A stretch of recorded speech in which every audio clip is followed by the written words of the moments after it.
ठीक है। उसके बाद हम करते हैं बेटा सर्कुलर फ्लो मॉडल, जिसको बोलते हैं 4 सेक्टर मॉडल भी, नेशनल इनकम का जो सर्कुलर फ्लो मॉडल भी बोलते हैं। इसमें क्या होता है कि सेक्टर्स है ना एक दूसरे के ऊपर डिपेंड होते हैं पैसे को लेकर, कि हमारे इकोनॉमी में जो पैसे का सर्कल है वो किस तरीके से चलता है, एक सेक्टर से दूसरे सेक्टर में पैसे का फ्लो कैसे होता है। एक सेक्टर दूसरे सेक्टर पर डिपेंड होता है। एक सेक्टर के पास फैक्टर्स ऑफ प्रोडक्शन होते हैं जिसका नाम है हाउस होल्ड सेक्टर। वो बिजनेस सेक्टर को फैक्टर ऑफ प्रोडक्शन देता है, बदले में बिजनेस सेक्टर उसको पैसे देता है। तो एक सेक्टर से हमने क्या लिया, फैक्टर ऑफ प्रोडक्शन, दूसरे सेक्टर को दे दिया पैसा। इस तरीके से एक सेक्टर के से पैसा दूसरे सेक्टर में चला गया। अब हाउस होल्ड सेक्टर है, उसको अपने लिवलीहुड के लिए, बेसिक सब्सिस्टेंस के लिए क्या कर चाहिए, गुड्स चाहिए। वो कहाँ से लेगा, बिजनेस सेक्टर से। अब जब वो गुड्स परचेज करेगा बिजनेस सेक्टर से, तो बदले में उसको क्या देना पड़ेगा, पैसा देना पड़ेगा। तो अब पैसे का फ्लो कहाँ से होगा, हाउस होल्ड सेक्टर से बिजनेस सेक्टर की तरफ होगा। फिर रिलेशन आता है गवर्नमेंट सेक्टर का। बिजनेस सेक्टर से पैसा गवर्नमेंट सेक्टर में भी आता है और गवर्नमेंट सेक्टर से पैसा बिजनेस सेक्टर में भी जाता है। कैसे, देखो, बिजनेस सेक्टर जब टैक्स की पेमेंट करेगा तो पैसा सरकार के पास आएगा, ऑब्वियस है, क्योंकि टैक्स ही गवर्नमेंट की पेमेंट का एक सोर्स है। सबसे बड़ा सोर्स गवर्नमेंट की पेमेंट का क्या है, टैक्स है। उसके बाद जब गवर्नमेंट सब्सिडीज़ प्रोवाइड करता है, लाइसेंस में छूट देता है, कुछ और टैक्सेस में छूट देता है, उसका बेनिफिट किसके पास जाएगा, बिजनेस सेक्टर के पास, प्रोड्यूसर सेक्टर के पास, जो गुड्स का प्रोडक्शन करता है। फिर हम बात करते हैं हाउस होल्ड सेक्टर की गवर्नमेंट सेक्टर के साथ रिलेशन। गवर्नमेंट सेक्टर से पैसा हाउस होल्ड सेक्टर की तरफ जाएगा, कैसे जाएगा, ट्रांसफ़र पेमेंट, बेरोज़गारी भत्ता, ओल्ड एज पेंशन, स्कॉलरशिप जिसको हम बोलते हैं, वो फ्री ऑफ कॉस्ट पे हाउस होल्ड सेक्टर को मिलता है गवर्नमेंट की तरफ से, बदले में हमें कोई सर्विसेज नहीं देना पड़ती। ठीक है, तो उस पे पैसे का फ्लो कहाँ होगा, गवर्नमेंट सेक्टर से हाउस होल्ड सेक्टर की तरफ। जब क्या होगा बेटा, ट्रांसफ़र पेमेंट। और जब हाउस होल्ड सेक्टर है वो टैक्स की पेमेंट करेगा, तब पैसा कहाँ जाएगा, हाउस होल्ड सेक्टर से गवर्नमेंट सेक्टर की तरफ जाएगा। तो ये 3 सेक्टर थे जो आपस में क्या है, इंटरडिपेंडेंट है। उसके बाद मार्केट जो है वो ओपन हो जाती है। ओपन इकोनॉमी आने के बाद एक और सेक्टर ऐड हो जाता है जिसको बोला जाता है फॉरेन सेक्टर। इस मॉडल को अब हम बोलेंगे 4 सेक्टर मॉडल। फॉरेन सेक्टर के साथ भी हर सेक्टर का रिलेशन होता है। एक बार पैसा आता है, एक बार पैसा जाता है। हमें इसी तरीके से फ्लो दिखाना है, पैसा आना और पैसे का जाना। जब हम इंपोर्ट करेंगे तो पैसा दूसरे सेक्टर में जाएगा, बाहर जाएगा हमारे देश में। जब हम एक्सपोर्ट करेंगे तो पैसा कहाँ आएगा, हमारे देश में आएगा। तो बिजनेस सेक्टर में पैसा इस तरीके से बाहर जाता है और बाहर से आता है। गवर्नमेंट का सेम है, जब हम टैरिफ की पेमेंट करेंगे तो हमारे देश से पैसा फॉरेन में जाएगा। जब फॉरेनर हमारे टैरिफ या टैक्स की पेमेंट करेंगे तो पैसा कहाँ आएगा, दूसरे देश से हमारे देश में आएगा। उसके बाद हाउस होल्ड सेक्टर, अगर हमारे डॉक्टर इंजीनियर सर्विसेज दे रहे हैं फ़ॉरेन में जाके, तो पैसा इंडिया में आएगा। और बाहर के डॉक्टर इंजीनियर अगर हमारे देश में सर्विसेज दे रहे हैं तो पैसा कहाँ आएगा, बाहर जाएगा। तो इसी तरीके से ये जो सर्कुलर फ्लो है, यानी पैसे का जो सर्कल है वो चलता रहता है, एक सेक्टर से दूसरे सेक्टर के पास, दूसरे सेक्टर से तीसरे सेक्टर के पास। करेंसी जो सर्कुलेट होती है इकनॉमी में, वो सर्कुलेट होती रहती है। एक लिमिटेड टाइम पीरियड होता है जिसके बाद गवर्नमेंट उस करेंसी को बहुत ज़्यादा पुरानी होने के बाद बंद कर देती है, और उसके बाद वो नोट है मार्केट में चलना बंद हो जाएंगे। लेकिन उस टाइम पीरियड तक मार्केट में पैसे का जो सर्कुलर है, पैसे का जो फ्लो है वो चलता रहता है। पहले फैक्टर्स दिए हाउस होल्ड सेक्टर ने, उसके पास पैसा आया, उसी पैसे को देके उसने बिजनेस सेक्टर से गुड्स खरीद ली। अब बिजनेस सेक्टर ने उसी पैसे से टैक्स की पेमेंट कर दी, गवर्नमेंट ने उसी टैक्स की पेमेंट से फॉरेन के टैरिफ की पेमेंट कर दी, और हाउस होल्ड सेक्टर को क्या दे दिया, ट्रांसफ़र पेमेंट दे दी। तो इसी तरीके से वो पैसा बार बार एक हाथ से दूसरे हाथ, दूसरे हाथ से तीसरे हाथ चलता रहता है। फिर हम बात करेंगे नेशनल, ये मोस्ट इंपॉर्टेंट है एग्ज़ाम के पॉइंट ऑफ व्यू से। 100% श्योर है कि आपको एक न्यूमेरिकल तीनों मेथड से एग्ज़ाम में देखने को मिलेगा ही मिलेगा। फर्स्ट है हमारा प्रोडक्ट मेथड, जिसको हम वैल्यू एडिड मेथड भी बोलते हैं। इसमें हम जो टोटल वैल्यू है फाइनल गुड्स और सर्विसेज की, उनको मार्केट प्राइस पर काउंट करते हैं। तो सबसे पहले हमारे पास आ जाता है GDP एट MP। उस जीडीपी एट एमपी में से हम माइनस कर देंगे डेप्रीशिएशन, तो हमारे पास आ जाएगा एनडीपी एट एमपी। लेकिन हमें एमपी से एफसी पे जाना है तो हमें क्या करना पड़ेगा, माइनस कर देंगे net indirect taxes. Net indirect taxes minus करने के पास हमारे पास आ जाता है एनडीपी एट एफसी। अब एनडीपी एट एफसी में हम ऐड कर देंगे net factor income from abroad, तो हमारे पास आ जाएगा एनएनपी एट एफसी। इसी को बोलते हैं net national product at factor cost, इसी को बोलते हैं राष्ट्रीय आय, नेशनल इनकम, जो एग्जामिनर हमसे पूछेगा। अगर एग्जामिनर बीच में एनडीपी एट एफसी पूछता है, एनडीपी एट एमपी पूछता है, तो आपको वो बताना है। अगर एग्जामिनर सिर्फ नेशनल इनकम पूछता है तो हर बार आपको एनएनपी एट एफसी ही आपको बताना होगा। तो इसका फॉर्मूला वही है वैल्यू एडिड का, वैल्यू ऑफ आउटपुट माइनस में इंटरमीडिएट कंजप्शन। 3 सेक्टर्स होते हैं हमारे पास, primary sector, secondary sector, tertiary sector.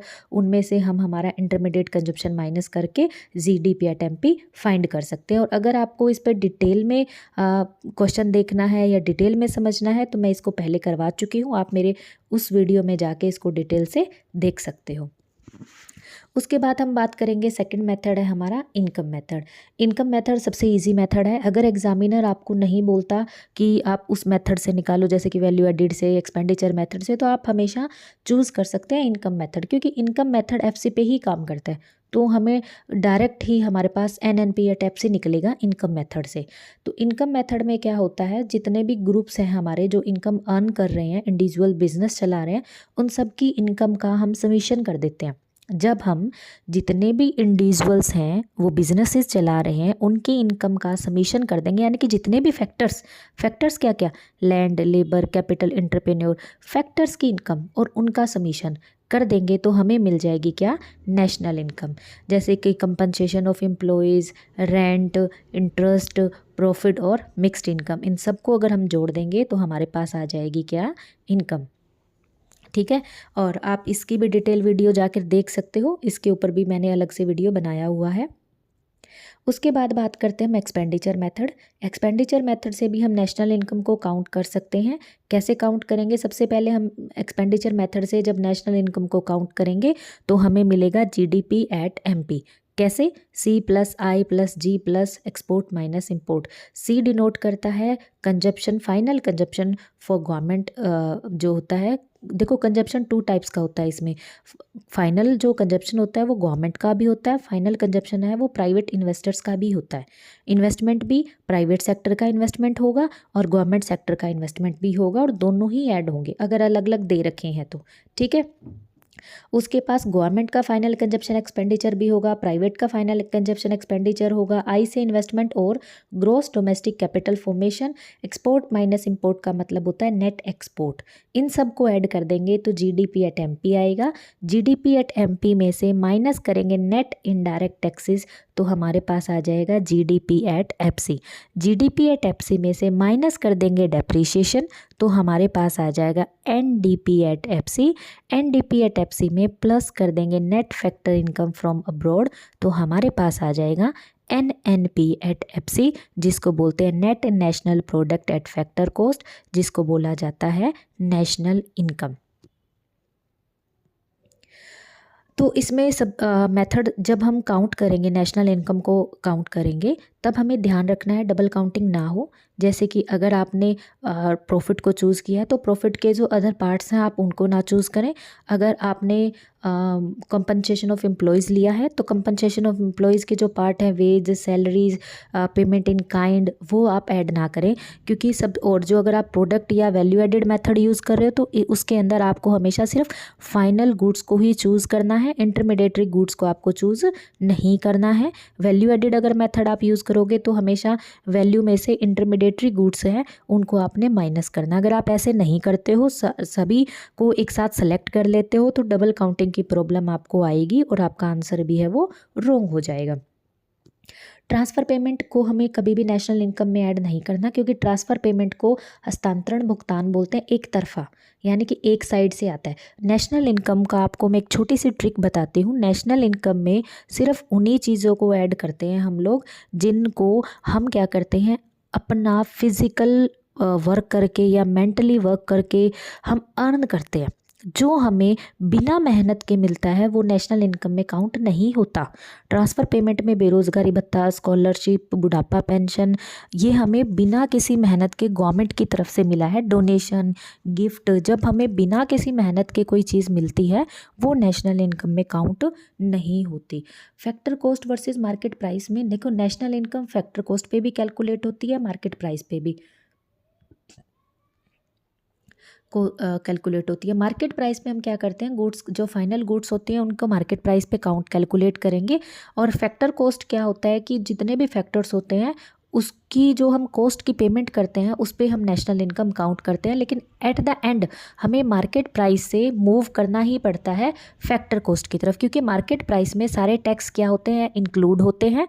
और जब हम देखो, जब चीज़ बनती है तो उसके अंदर सिर्फ कॉस्ट होती है, जब हम उसको बेचने के लिए मार्केट में लेके आते हैं तो उसमें टैक्स भी इंक्लूड हो जाते हैं। अब बात ध्यान से समझना मेरी ये बात, कि जब गुड्स बनती है तो उसको बनाने में सिर्फ कॉस्ट आती है, उस कॉस्ट से हमने गुड्स बना ली। जब उस गुड्स को हम मार्केट में सेल करने के लिए लेके आएंगे तो उसके अंदर टैक्स भी इंक्लूड हो जाएगा। जब हम फैक्टर कॉस्ट से मार्केट प्राइस में जाएंगे तो प्लस हो जाता है नेट इनडायरेक्ट टैक्सेस। और जब हम वापस मार्केट प्राइस से कॉस्ट पे आएंगे, जब बनी थी तो कोई टैक्स नहीं था, तो हम क्या कर देंगे, मार्केट प्राइस से जब फैक्टर कॉस्ट में आएंगे तो माइनस कर देंगे नेट इनडायरेक्ट टैक्सेस। उसके बाद हम बात करते हैं मनी की। देखो, मनी जो है, पहले मनी सिस्टम नहीं होता था, बार्टर सिस्टम होता था। बार्टर सिस्टम का मतलब होता है गुड्स को एक्सचेंज करना गुड्स के बदले में। यानी कि हमारे पास एक गुड्स है, हमें दूसरी गुड्स की नीड है, तो हम आपस में उसको एक्सचेंज करते थे। यानी कि वीट के बदले में वेजिटेबल्स लेना, वेजिटेबल्स के बदले में क्लोथ्स लेना, क्लोथ्स के बदले में शूज़ लेना, शूज़ के बदले में चेयर लेना, टेबल लेना। तो पहले बार्टर सिस्टम होता था, जिसको सी इकोनॉमी भी कहते हैं। बार्टर सिस्टम को ख़त्म करने के बाद जो सिस्टम इंट्रोड्यूस हुआ है उसको बोलते हैं मनी। बार्टर सिस्टम में कुछ ड्रॉबैक्स थे, कुछ कमियां थी, जिनकी वजह से मॉनेटरी सिस्टम है या मनी का जो सिस्टम है वो एक्सचेंज हुआ था। मनी क्या करते हैं बेटा, मनी है वो मीडियम है एक्सचेंज का। पैसा ऐसा नहीं है कि पैसे के कोई हम डिफ़ाइन कर सकते कि पैसे कोई कलर है या पैसा कोई सुंदर है या पैसे की अलग से कोई वैल्यू। अगर कागज़ का नोट 10 का रुपीज़ का नोट है, आप उसको बीच में से फाड़ देंगे, उसकी कोई वैल्यू नहीं है, नहीं है ना। 500 का नोट को अगर आप फाड़ दोगे तो उसकी भी कोई वैल्यू नहीं है। तो मनी एक मीडियम है एक्सचेंज का, जिसके ऊपर कुछ रिटर्न में लिखा हुआ है। Government of India, RBI, reserve bank के जो गवर्नर हैं उनके साइन होते हैं। तो सिर्फ वो काम करता है मीडियम ऑफ एक्सचेंज का, एक हाथ से दूसरे हाथ, hand to hand, hand to hand, hand to hand वो चेंज होता रहता है। तो बार्टर सिस्टम मैंने आपको बताया कि सर्विसेज हैं, गुड्स हैं, उनको गुड्स के बदले एक्सचेंज किया जाता था। तो कुछ डिसएडवांटेज थे बार्टर सिस्टम के, ड्रॉबैक्स थे बार्टर सिस्टम के, जिसकी वजह से क्या था, मॉनेटरी सिस्टम है वो बना था। फर्स्ट था lack of standards means of measuring value. अब बेटा, हमें वेजिटेबल लेनी है, उसके बदले में वेट देनी है, कितनी वेजिटेबल लें और कितना वेट दें, एक प्रॉपर मेजरिंग वैल्यू नहीं था। आपको एक हॉर्स के बदले एक गाड़ी लेनी है, आपको एक गाड़ी खरीदने के लिए कितने हॉर्स देने पड़ेंगे या एक हॉर्स लेने के लिए कितनी गाड़ियाँ देनी पड़ेंगी, आपको नहीं पता, क्योंकि दोनों की जो वैल्यू है वो अलग अलग होगी। और बार्टर सिस्टम में उन वैल्यू को डिफ़ाइन करना पॉसिबल ही नहीं था, क्योंकि कोई भी तरीका नहीं था वैल्यू को डिफ़ाइन करने का। और दूसरा ये प्रॉब्लम थी कि कॉमन वैल्यू मेज़र की कोई एक सिंगल यूनिट भी नहीं थी। जैसे कि अब हम ये कह सकते हैं, अगर मेरे पास वीट है, मैं अपनी वीट को पैसे में सेल कर दूंगी, मेरे पास पैसे आ जाएंगे, उस पैसे से मुझे नीड है वाटर बोतल परचेज़ करने की, मैं वाटर बोतल परचेज़ करूंगी, चेयर परचेज़ करने की चेयर परचेज़ करूंगी, फ़ैन परचेज़ करने की मैं फ़ैन परचेज़ करूंगी। इट मीन्स कि आपके पास एक वैल्यू आएगी, आप उस वैल्यू को बढ़ा के भी चीज़ें खरीद सकते हो, उस वैल्यू में से कुछ सेव करके भी आप चीज़ें खरीद सकते हो। ऐसा बार्टर सिस्टम में नहीं होता था। और सबसे बड़ी जो प्रॉब्लम आती थी वो थी डबल कोइंसिडेंस ऑफ वार्ड्स की। मेरे पास घोड़ा है, मेरे पास हॉर्स है, मुझे क्लोथ चाहिए। अब सामने एक ऐसा पर्सन होना चाहिए जो क्लोथ्स को सेल कर रहा हो और घोड़े को खरीदने वाला हो, तो वो ढूंढने में टाइम कंज्यूम होता था, वेट करना पड़ता था, मिलता भी था, कई बार नहीं भी मिलता था। और फ्यूचर पेमेंट, जो फ्यूचर में कॉन्ट्रैक्ट करने थे, पेमेंट करनी थी, उनको किस तरीके से करे, कोई भी एक प्रॉपर मेजरमेंट नहीं होता था बार्टर सिस्टम में, उसी वजह से मनी का इंट्रोडक्शन हुआ था। तो अब बात करते हैं हम लोग मनी के फंक्शंस की। मनी के दो फंक्शंस हैं, प्राइमरी फंक्शंस और सेकेंडरी फंक्शंस। प्राइमरी फंक्शन आपको पता है कि वो मीडियम है एक्सचेंज का। आप अपनी गुड्स को सेल करके पैसा ले सकते हैं, उस पैसे से आप चाहो तो सेव कर सकते हैं, चाहो तो इन्वेस्ट कर सकते हैं, चाहो तो फर्दर आप गुड्स को परचेज करने में खर्च कर सकते हैं। फिर है कॉमन मेजर ऑफ वैल्यू और कॉमन यूनिट ऑफ वैल्यू। किसी भी गुड्स की वैल्यू क्या होगी हम पैसे में उसको डिफाइन कर सकते हैं। पैसे को लंबे टाइम तक स्टोर करके भी रख सकते हैं, पैसे को आराम से किसी एक जगह से दूसरे जगह पे ट्रांसफ़र कर सकते हैं। और अब तो बहुत इजी हो गया, ई ट्रांजैक्शन चल रहा है। हम अपने पैसे को बैंक में डिपॉजिट करवाओ, जहां हम जा रहे हैं वहां हम उस पैसे को यूज़ कर सकते हैं। पहले कार्ड का डर था, एटीएम से पैसे निकलवाने थे, अब हम फ़ोन पे ट्रांजैक्शंस कर सकते हैं। जब से इलेक्ट्रॉनिक्स या हम कह सकते हैं ऑनलाइन जो हमारा चला है पैसे का ट्रांजैक्शन, तब से बहुत ज़्यादा ईजी हो गया है मॉनेटरी सिस्टम। और जो डेफर्ड पेमेंट है, जो फ्यूचर पेमेंट है, उसको भी इन्होंने ईजी बनाया है कि मैं उस महीने की उस तारीख को इतने पैसे आपको दूंगा, तो पैसे कभी भी ख़राब नहीं होते। आप उस महीने की उस तारीख को उतने पैसे आप दे सकते हैं।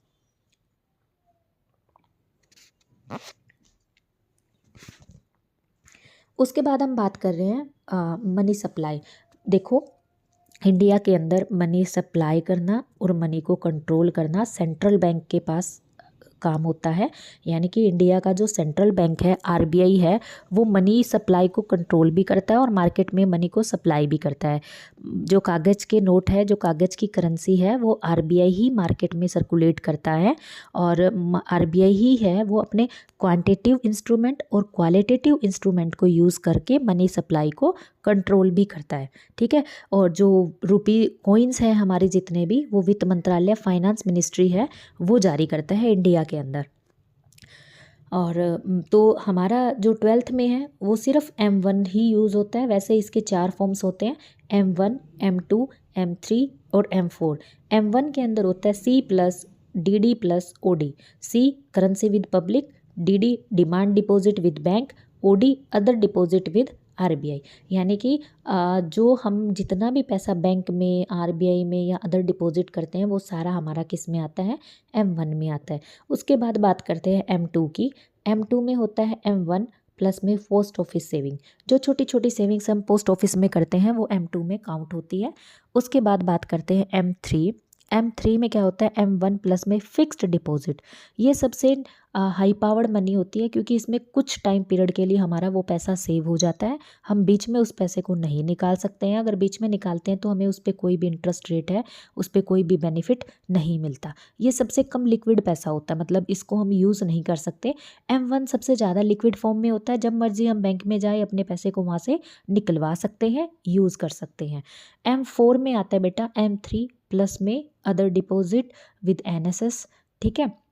तो आपके सिलेबस के हिसाब से सिर्फ M1 इम्पोर्टेंट है। M1 में आएगा C+OD प्लस में DD, currency with public, other deposit with RBI and demand. DD का मतलब होता है demand deposit with banks, commercial banks. अब हम बात करते हैं मनी की फॉर्म की। फेट मनी, फिड्यूसरी मनी, और उसके बाद है हमारी क्रेडिट मनी और full bodied money. Fiat money बेटा कोई भी ऐसी गुड्स, कोई भी ऐसी चीज़, जैसे पहले से गोल्ड के कॉइन्स थे, फिर सिल्वर के कॉइन्स थे, उसके बाद मेटल के कॉइन्स आए, उसके बाद प्लास्टिक के मनी, प्लास्टिक कार्ड्स, हम क्रेडिट कार्ड्स, डेबिट कार्ड्स हम यूज़ कर रहे हैं, ई ट्रांजेक्शन्स आई। कि कोई भी ऐसी गुड्स, कोई भी ऐसी चीज़ जिसको गवर्नमेंट इशू करता है मनी की फॉर्म में, वो एक्सेप्टेबल होती है सबके लिए। ठीक है। वो हमारा काम करेगी मीडियम ऑफ एक्सचेंज का, उसको हम मनी ही बोलेंगे। वो कोई भी प्लास्टिक की हो सकती है, वो कार्ड हो सकता है, वो पेपर कॉइन्स भी हो सकते हैं, वो मेटल के भी हो सकते हैं। कि फेट मनी वो है जो ऑथोराइज्ड होती है गवर्नमेंट ऑफ इंडिया द्वारा।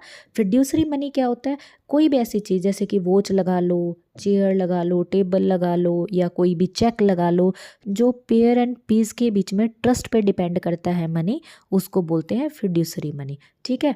और क्रेडिट मनी वो मनी होती है बेटा जिसके अंदर जैसे कि अब हम बात करते हैं मेटल के कॉइन्स की। मेटल के कॉइन्स की वैल्यू है 2 रुपीज़।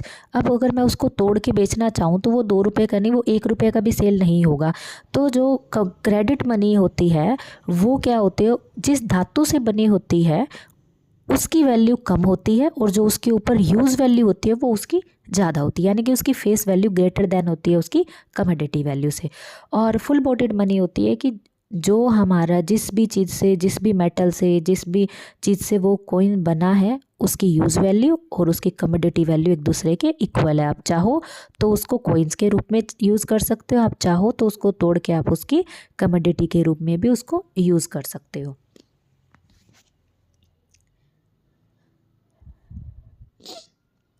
एक है बेटा स्टॉक कॉन्सेप्ट। देखो मैं आपको एक इम्पोर्टेंट कॉन्सेप्ट है ये स्टॉक और फ्लो।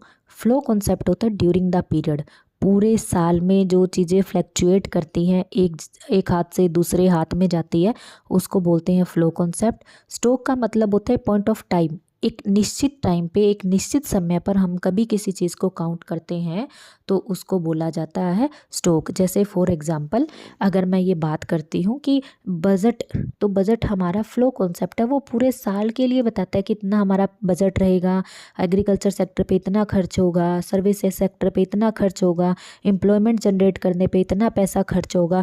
अगर मैं ये कहती हूँ स्टॉक कॉन्सेप्ट तो मैं ये बता सकती हूँ कि 31 मार्च 2025 को जो हमारा जो फिस्कल डेफिसिट था वो कितना था, वो एक क्या है स्टॉक कॉन्सेप्ट। आप बात करते हैं सिरसा से या हिसार से या दिल्ली से मुंबई तक का डिस्टेंस की हम बात करते हैं कि दिल्ली से मुंबई का जो डिस्टेंस है वो स्टॉक कॉन्सेप्ट है, वो फिक्स रहेगा, वो उतना ही है। लेकिन अगर आप दिल्ली से मुंबई बाय एयर जाओगे तो आपको कम टाइम लगेगा, वो फ्लो कॉन्सेप्ट है। अगर आप बाय ट्रेन जाओगे तो बहुत ज़्यादा टाइम लगेगा, वो आपका फ्लो कॉन्सेप्ट है। अगर आप बाय कार जाओगे तो आपको उस हिसाब से टाइम लगेगा, वो फ्लो कॉन्सेप्ट है। यानी कि डिस्टेंस स्टॉक कॉन्सेप्ट है, लेकिन स्पीड है वो फ्लो कॉन्सेप्ट है। स्पीड ज़्यादा होगी तो आप जल्दी पहुंच जाओगे, स्पीड कम होगी तो आपको टाइम लगेगा। ठीक है, तो स्टॉक कॉन्सेप्ट क्या होता है, वो बदलता नहीं है। फ्लो कॉन्सेप्ट है वो चेंज होता रहता है। उसके बाद बात करते हैं हम बैंकिंग सिस्टम की। इस एक ही वीडियो में वन शॉट में हम लोग इस मैराथन में सारे टॉपिक्स को कवर करेंगे, इम्पोर्टेंट टॉपिक्स को। आप बार बार इस वीडियो को सुन सकते हैं। आपको कोई डाउट है या किसी भी टॉपिक को आपको दोबारा डिटेल से पढ़ना है तो आप मुझे नीचे कमेंट बॉक्स में कमेंट कर सकते हैं। बैंकिंग सेक्टर क्या करता है बेटा, हमारे देश में सबसे अपेक्स बैंक है वो आरबीआई है। ठीक है, आरबीआई के बाद में कमर्शियल बैंक्स आते हैं, बहुत सारे कमर्शियल बैंक हैं। आरबीआई पब्लिक के साथ डायरेक्ट डील नहीं करता है, वो कमर्शियल बैंकों के साथ डील करता है। और आरबीआई कमर्शियल बैंकों के साथ डायरेक्ट डील करता है और कमर्शियल बैंक है वो पब्लिक के साथ डायरेक्ट डील करते हैं। कमर्शियल बैंक क्या होते हैं, पब्लिक की डिपॉजिट है उसको एक्सेप्ट करते हैं और पब्लिक को लोन है वो प्रोवाइड करते हैं। इनका मेन टारगेट, मेन काम यही होता है कि सेविंग में या फिक्स टाइम पीरियड पे करंट अकाउंट में, कैपिटल अकाउंट में ये पैसा है वो डिपॉजिट को एक्सेप्ट करते हैं, लोन देते हैं कैश में, क्रेडिट में, ओवरड्राफ्ट में या डिस्काउंटिंग बिल्स है उसमें। उसके बाद ये मनी का क्रिएशन भी करते हैं, क्रेडिट क्रिएशन जिसको बोलते हैं। हम लोग बैंक में कुछ पैसा डिपॉजिट करवाते हैं, उस पैसे में से एसएलआर होता है सिचुएटरी लिक्विड रेशो, जो कंपल्शन होता है कमर्शियल बैंकों को अपने पास कैश में रखना। उस पैसे को रखकर बाकी पैसा जो कमर्शियल बैंक है वो लोगों को लोन के लिए दे देते हैं, तो उससे इंटरेस्ट जो जनरेट होगा उसको बोलते हैं क्रेडिट क्रिएशन। क्रेडिट क्रिएशन का या मनी मल्टीप्लायर का फॉर्मूला है 1/CRR। ठीक है, उसके बाद बात करते हैं सेंट्रल बैंक की। सेंट्रल बैंक देश का एपेक्स बैंक है, ये रेगुलेट करता है पूरी मॉनेटरी जो पॉलिसी है या मॉनेटरी सप्लाई है इन इंडिया के अंदर। सुपरविजन बॉडी है, ये मनी या बैंकिंग स्ट्रक्चर को कंट्रोल करता है, रेगुलेट करता है। फंक्शन क्या है, करेंसी की अथॉरिटी है, ये सोल अथॉरिटी है इशू करेंसी नोट। इंडिया के अंदर सिर्फ आरबीआई के पास ही ऑर्डर है, आरबीआई के पास ही ऐसी अथॉरिटी है कि वो कागज़ की करेंसी मार्केट में जारी कर सकती है, और किसी के पास नहीं है। ये गवर्नमेंट का बैंक है, गवर्नमेंट को एडवाइज़ करता है, गवर्नमेंट से डेप्ट भी देता है, गवर्नमेंट को पॉलिसीज़ भी बना के देता है। बैंकर्स बैंक है, सुपरविज़न करता है बाकी बैंकों को, बैंकों का लास्ट रिजोर्ट्स है। अगर बैंकों को और कहीं से लोन नहीं मिलता है तो वो शॉर्ट टर्म का लोन भी या लॉन्ग टर्म का लोन है वो किससे ले सकते हैं, आरबीआई से ले सकते हैं। ये कंट्रोल करता है मनी सप्लाई को। मैंने आपको बताया इसके कुछ मॉनेटरी और फिजिकल पॉलिसीज़ के जो टूल्स हैं उनको यूज़ करके ये मनी सप्लाई को कंट्रोल करेगा। कस्टडियन है ये फॉरेन एक्सचेंज का। जो फॉरेन एक्सचेंज होती है बेटा, जो हमारे पास फॉरेन एक्सचेंज का मतलब होता है इंडिया की करेंसी के अलावा बाहर की करेंसी का अपने देश में आना। जब हम चीज़ों को बाहर भेजेंगे, एक्सपोर्ट करेंगे तो फॉरेन की करेंसी इंडिया में आएगी, उस करेंसी को होल्ड करना, उस करेंसी का कस्टडियन है वो आरबीआई ही होता है। अब मॉनेटरी पॉलिसी के टूल यूज़ करके आरबीआई क्या करता है, क्रेडिट का कंट्रोल करता है। इसके ऊपर भी मैंने डिटेल वीडियो बना रखी है, मैं नीचे डिस्क्रिप्शन बॉक्स में लिंक दे दूँगी, आप वहाँ जाके पहले उस वीडियो को भी डिटेल से देख सकते हो। अब यहाँ हम मैराथन कर रहे हैं, इसमें हम टॉपिक को ऊपर से कवर करेंगे। टॉपिक के बारे में हम आपको गो थ्रू करवाऊँगी कि ये टॉपिक कहना क्या चाह रहा है, क्या है, इसका मतलब क्या है। ठीक है, अगर डिटेल से पढ़ना है किसी भी वीडियो को, किसी भी टॉपिक को, तो आप मुझे नीचे कमेंट कर सकते हैं। देखो मैं आपको ना एक बहुत ही सिंपल शब्दों में, सिंपल वर्ड्स में आपको कुछ चीज़ें समझा रही हूँ, आप ध्यान से उन चीज़ों को सुनिएगा। आरबीआई के 2 टारगेट होते हैं। हमारी इकोनॉमी में ना 2 चीज़ें होती हैं, इन्फ्लेशन और डिफ्लेशन। इन्फ्लेशन का मतलब होता है प्राइस है ना वो डे बाय डे चीज़ों की बढ़ रही है। प्राइस कब बढ़ेगी बेटा, जब ना किसी चीज़ की प्राइस बढ़ने पर हम उसकी डिमांड बढ़ा देते हैं तो प्राइस बढ़ती है। ऐसा नहीं, देखो पेट्रोल पहले सस्ता होता था, अब petrol day by day petrol बढ़ रहा है। ऐसा नहीं है कि पेट्रोल की प्राइस फिर भी बढ़ रही है। अरे पेट्रोल की प्राइस बढ़ने के बाद भी हम उसकी डिमांड बढ़ा रहे हैं, इसलिए गवर्नमेंट प्राइस बढ़ा रही है। क्योंकि हमने लो ऑफ डिमांड पढ़ा था ना, लो ऑफ डिमांड का मतलब था जैसे ही प्राइस बढ़ेगी लोग उसकी डिमांड करना कम कर देंगे। As a rational person, as a rational consumer, हमने यही पढ़ा था। तो इसी वजह से चीज़ें महंगी होती हैं, क्योंकि वो उन चीज़ों की शॉर्टेज होती है हमारे पास, और गवर्नमेंट उनकी प्राइस इसलिए बढ़ाती है ताकि हम उनकी डिमांड कम कर दें। लेकिन प्राइस बढ़ाने के बाद भी अगर हम उनकी डिमांड करते हैं तो मार्केट के अंदर इन्फ्लेशन आता है। आरबीआई उस इन्फ्लेशन को कंट्रोल करने के लिए एक ही चीज़ चाहती है कि लोगों के पास पैसा कम हो, लोगों के पास कैश इन हैंड कम हो। जब कैश इन हैंड कम होगा तो लोग डिमांड कम करेंगे, डिमांड कम करेंगे तो प्राइस अपने आप क्या हो जाएगी, कम हो जाएगी। इसलिए आरबीआई की क्वांटिटिव में कुछ रेट्स होती हैं, repo rate, reverse repo rate, bank rate, cash rate, SLR. तो इन सब के रेट्स आरबीआई बढ़ा देगा। रेट बढ़ाने से क्या होगा, ज़्यादा से ज़्यादा पैसा बैंक के पास होगा, लोगों के पास कैश इन हैंड कम होगा, जिसकी वजह से लोग डिमांड कम कर पाएंगे। डिमांड कम होगी तो प्राइस कम हो जाएगी और जो इन्फ्लेशन की सिचुएशन आई थी वो कम हो जाएगी। उसके बाद हम बात करें ओपन मार्केट ऑपरेशन में। मार्केट जब इन्फ्लेशन होता है ना तो वो अपने पास जो मार्केट के, गवर्नमेंट के पास जो सिक्योरिटीज़ होती है उसको, जो शेयर होते हैं उसको वो सेल करता है, तो लोगों के पास वो शेयर जाएगा और बैंक के पास वो पैसा आ जाएगा ताकि लोग हैं वो डिमांड कम कर पाएँ। डिफ्लेशन के टाइम पे सब उल्टा होता है, रेट्स बिल्कुल सस्ती हो जाएगी, क्योंकि आरबीआई का क्या टारगेट होता है कि कैश इन हैंड पब्लिक के पास ज़्यादा से ज़्यादा। डिफ्लेशन का मतलब होता है मंदी, लोग डिमांड कम कर ही नहीं रहे हैं। जैसे कि अभी कोविड जो आया था उस टाइम पे लोगों की डिमांड बिल्कुल कम हो गई थी, तो आरबीआई का टारगेट था कि लोन को बिल्कुल सस्ता कर दो, क्योंकि लोगों के पास पैसे नहीं थे। लोग लोन लेंगे, लोन कब लेंगे, जब लोन सस्ता होगा।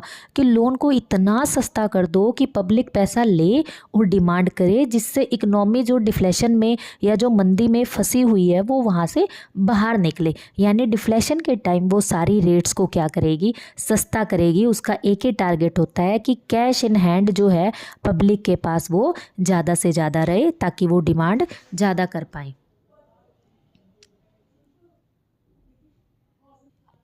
उसके बाद हम बात करते हैं आरबीआई के क्वालिटेटिव इंस्ट्रूमेंट की। क्वालिटेटिव इंस्ट्रूमेंट में 3 होते हैं mainly, margin requirement, moral suggestion, credit of rationing.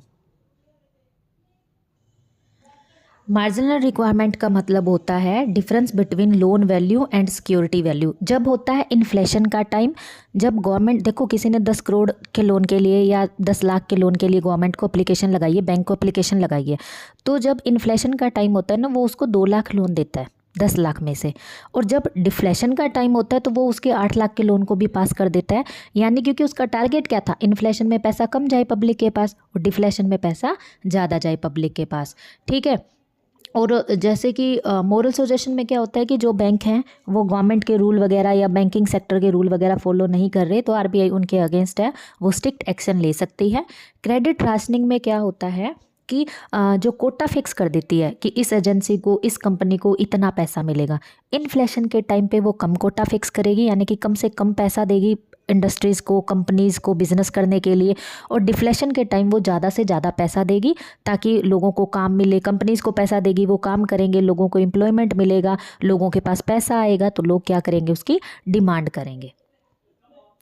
अब हम बात करते हैं एग्रीगेट डिमांड और एग्रीगेट सप्लाई की। एग्रीगेट डिमांड और एग्रीगेट सप्लाई का जो चैप्टर है वो चैप्टर हैं 7, 8 और 9। ये इम्पोर्टेंट है, लेकिन इन तीनों में से ही कोई भी 4 मार्क्स का या 6 मार्क्स का, 2 मार्क्स के, इस हिसाब से ही क्वेश्चन बनेंगे। एक तीनों को मिला के कोई एक क्वेश्चन बनता है, ऐसा नहीं कि तीनों में से कुछ अलग अलग क्वेश्चन आ गए। कई बार कोई न्यूमेरिकल पूछ लेते हैं कंजप्शन फंक्शन में से, कभी सेविंग फंक्शन आपसे पूछ सकते हैं, मल्टीप्लायर का क्वेश्चन आपसे आ सकता है, excess demand and excess supply का क्वेश्चन आपके लिए आ सकता है। तो इन तीनों चैप्टर को आपको बहुत ही अच्छे से पढ़ना है, क्योंकि कैलकुलेट करके, इंक्लूड करके 1 या 2 ही क्वेश्चन इसमें से बनते हैं। ये फंडामेंटल क्वेश्चन है, वो केंजियन ने दिया था, इनकम और आउटपुट को डिटरमिनेट करवाना कि हमारा जब एग्रीगेट डिमांड और एग्रीगेट सप्लाई एक दूसरे के बराबर होगा। एग्रीगेट डिमांड बनता है बेटा C+S से, और एग्रीगेट डिमांड बनता है C+I से, और एग्रीगेट सप्लाई बनता है C+S से। हमारा क्या होता है, C से C कैंसिल हो जाएगा तो इन्वेस्टमेंट और सेविंग एक दूसरे के बराबर हो जाएंगी। Aggregate demand total planned expenditure होता है इकोनॉमी के अंदर, जो C+I+G+ नेट एक्सपोर्ट को जोड़ के बनता है। Aggregate supply total values of goods and services हैं planned for production equal to international income. एक पूरे साल में किन किन चीज़ों का प्रोडक्शन हम करेंगे उसका जब हम प्लान बनाते हैं उसको बोलते हैं एग्रीगेट सप्लाई, और किन किन चीज़ों को टोटल करके समीशन निकालते हैं जैसे कि इन्वेस्टमेंट, कंजप्शन और नेट एक्सपोर्ट, उसको बोलते हैं एग्रीगेट डिमांड।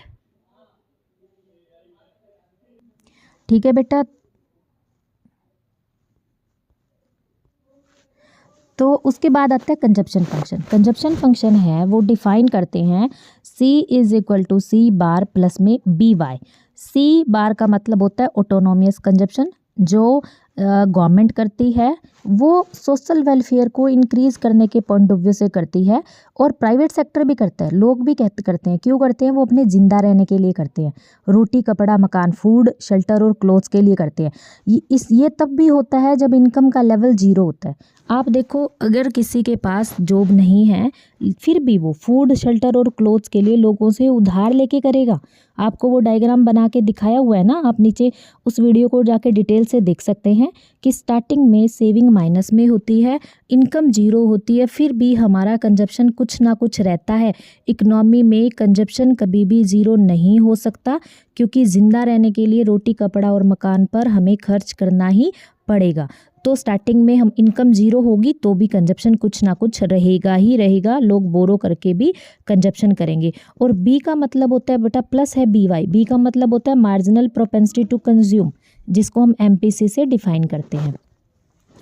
सेविंग है the portion of income not consumed, जो इनकम का पोर्शन है हम कंजप्शन ना करके फर्दर इन्वेस्टमेंट के लिए या अपने फ्यूचर सिक्योरिटी के लिए सेव करके रख लेते हैं, उसको बोलते हैं सेविंग।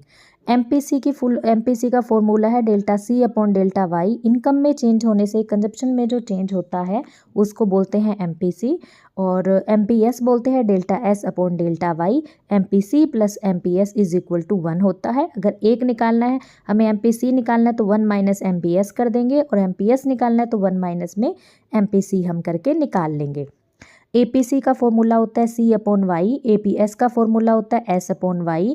APC + APS = 1 होता है। एक को निकालने के लिए APC को निकालना है तो 1 - APS कर देंगे, APS निकालना है तो 1 - में APC हम लोग कर देंगे।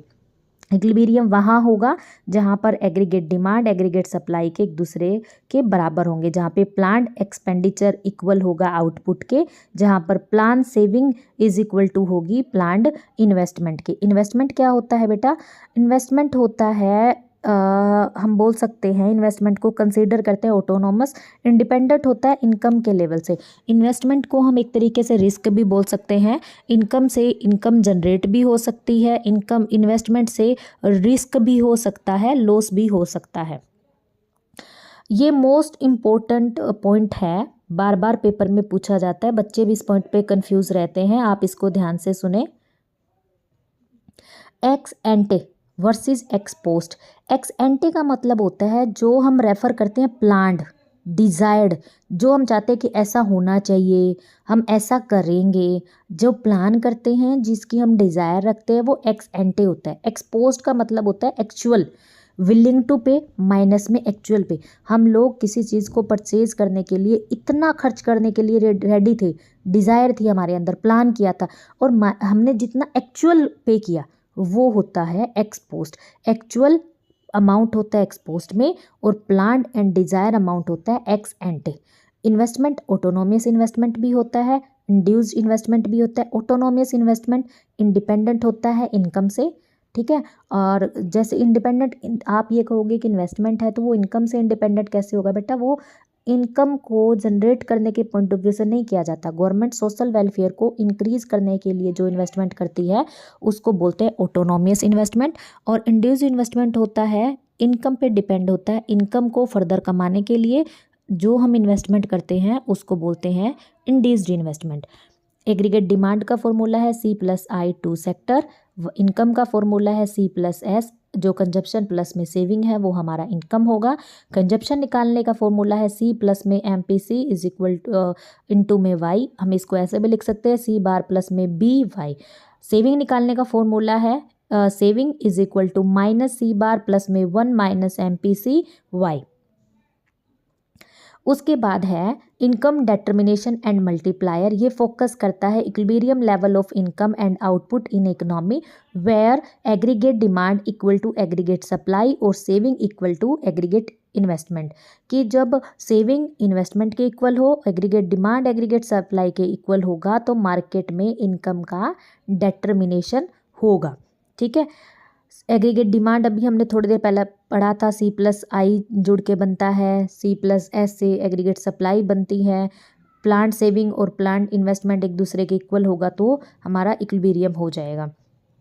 कई बार इकोनॉमी में ऐसी सिचुएशन आती है एग्रीगेट डिमांड ग्रेटर देन हो जाता है एग्रीगेट सप्लाई के, और एग्रीगेट सप्लाई भी ग्रेटर देन हो जाती है एग्रीगेट डिमांड के। तब क्या होता है देखो, जब डिमांड एक्सीड करती है प्रोडक्शन से तो इन्फ्लेशन आ जाएगा। डिमांड बहुत ज़्यादा हो गई है मार्केट में, वो प्रोडक्शन है ही नहीं, इन्फ्लेशनरी गैप आ जाएगा। देखो अब आप लोग किसी चीज़ की डिमांड कर रहे हो बार बार कि हमें ये चीज़ चाहिए, ये चीज़ चाहिए, प्रोड्यूसर के पास वो है ही नहीं, प्रोड्यूसर के पास वो 5 चीज़ें आपको चाहिए 10, वो उनको महंगी करके बेचेगा क्योंकि उनको पता है हमें 10 की ज़रूरत है और उसके पास 5 है, वो उन 5 को पहले से ज़्यादा कीमतों पर, ज़्यादा प्राइस पर सेल करेगा, फिर भी हम उस गुड्स को परचेज करेंगे। तो उसको बोलते हैं इन्फ्लेशनरी गैप, इन्फ्लेशन आना। जब सप्लाई से ज़्यादा डिमांड हो तो उस गुड्स के प्राइस बढ़ जाते हैं, और जब सप्लाई बहुत ज़्यादा हो, डिमांड नहीं है, तो उसके प्राइस कम हो जाता है, उसको डिफ्लेशनरी गैप बोलते हैं, मंदी आ जाती है। एक चीज़ है वो हमारे पास 10 पड़ी है, लोग 2 ही मांग रहे हैं, तो हम उसकी प्राइस और सस्ता कर देंगे कि 2 के बजाय वो 4 तो खरीदे हमसे, वो 5 तो खरीदे हमसे, तो उसको बोलते हैं डिफ्लेशनरी गैप। डिमांड जब बढ़ेगी इन्फ्लेशन आएगा, प्राइस बढ़ेगी, और जब डिमांड कम हो जाएगी तब डिफ्लेशन आएगा, ठीक है। आपको इस तरीके से इस क्वेश्चन को याद करना है। केन्ज हमेशा शॉर्ट टर्म की बात करता है, वो ये कहता है कि शॉर्ट लॉन्ग टर्म में सब लोग मर जाएंगे, शॉर्ट टर्म में इक्विलिब्रियम की बात करता है, वो प्राइस को अज्यूम करके चलता है कि प्राइस कैसी होगी, फिक्स प्राइस होगी। मल्टीप्लायर क्या करता है बेटा, मल्टीप्लायर एक ऐसा कॉन्सेप्ट है जो इन्वेस्टमेंट करने से इनकम में मल्टीपल टाइम इंक्रीमेंट होता है, मल्टीपल टाइम इनकम इंक्रीज होती है। जो इन्वेस्टमेंट है उसका फॉर्मूला होता है 1/1 - MPC, ठीक है। इनकम को अगर हम इन्वेस्टमेंट करते हैं तो फर्दर इनकम बहुत गुना बढ़ जाती है या फर्दर इनकम बहुत गुना गिर भी जाती है। ठीक है, इसको हम ड्यूल सिस्टम भी बोल सकते हैं इन्वेस्टमेंट का, क्योंकि इन्वेस्टमेंट है वो फॉरवर्ड भी काम करता है और इन्वेस्टमेंट है वो बैकवर्ड भी काम करता है। अगर इनकम गिरती है तो कई गुना गिरती है, इनकम बढ़ती है तो कई गुना बढ़ती है, इसीलिए इन्वेस्टमेंट को हम लोग रिस्क भी मानकर चलते हैं।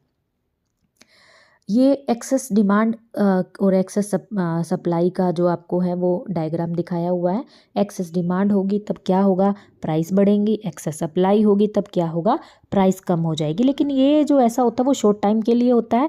मार्केट में कुछ पॉलिसीज़ बनाती है गवर्नमेंट, मॉनेटरी पॉलिसी से, कुछ फिजिकल पॉलिसी से। जब डिमांड बहुत ज़्यादा बढ़ जाएगी तो आरबीआई वो सारी रेट महंगी कर देगी, ठीक है, सॉरी रेट बहुत सस्ती कर देगी,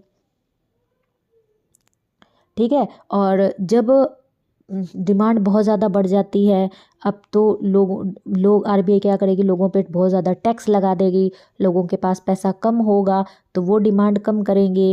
आरबीआई है वो रेट सारों की महंगी कर देगी, जिससे लोगों के पास पैसा कम रहेंगे तो वो डिमांड कम करेंगे, फिर वो नीचे आके इक्विलिब्रियम पे आ जाता है।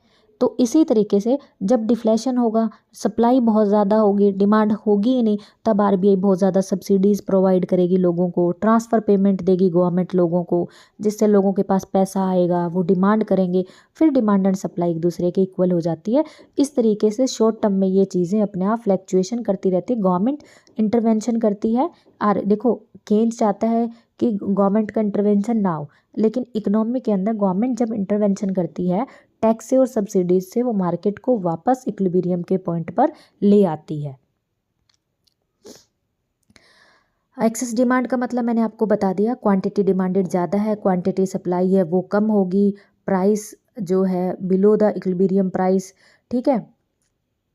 इससे इसके रिजल्ट क्या होंगे, प्राइस बहुत ज़्यादा बढ़ जाएगी, क्वांटिटी सप्लाई नहीं हो रहा है। एक्सेस सप्लाई के बारे में मैंने आपको बताया, सप्लाई बहुत ज़्यादा है, क्वांटिटी नहीं हो रही, तो इसका रिजल्ट क्या निकलेगा, प्राइस फॉल करने लग जाएगी, ठीक है।